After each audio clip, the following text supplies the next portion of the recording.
Now, we've learned that Raygun is coached by her husband, who is also a breaker.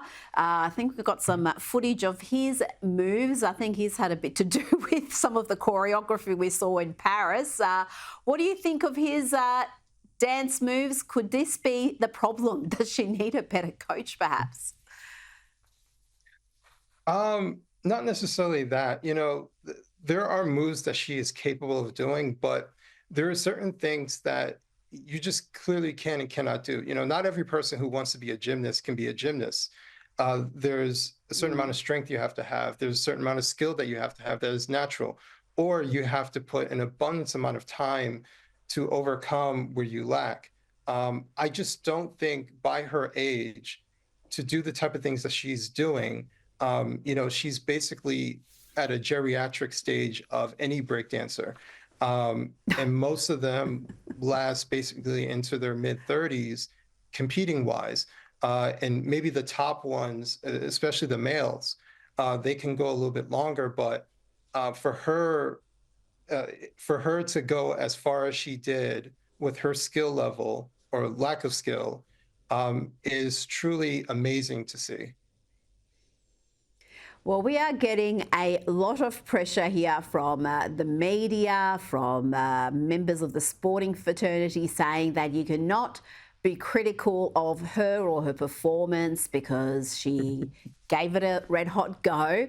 But you wrote in your piece that people are mocking her because of her audacity to believe that she deserves to be considered one of the best female dancers in the world. And her performance was astoundingly bad. Again, I'm quoting you there.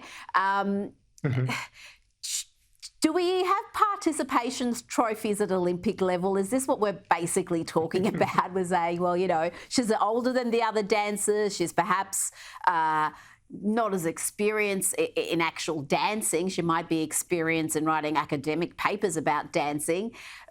Is this a participation trophy at Olympic level? Yeah, and part of me thinks this is a little bit of licking the wounds for Australia, because it is embarrassing to see. So I think the reaction is to say, well, at least she gave it a go. Listen, Australia is not known for its breakdancing. You hear those type of excuses, but the reality is we wouldn't do this for any other sport, especially an Olympic sport. We wouldn't make these type of excuses. The reality is that she's not nearly as good as her competition. And listen, when it comes to the Olympics or any sporting event, someone's going to come in last place. So it's not about her coming into last place, but it's what she did and how she represented herself and her capabilities while competing. And like I was saying before, her qualifying rounds, to make it into the Olympics was actually better than what she performed at the Olympics.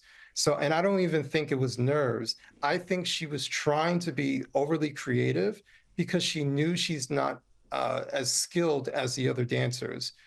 But by trying to be so creative without the skill makes you look very goofy in breakdancing. It just completely falls apart.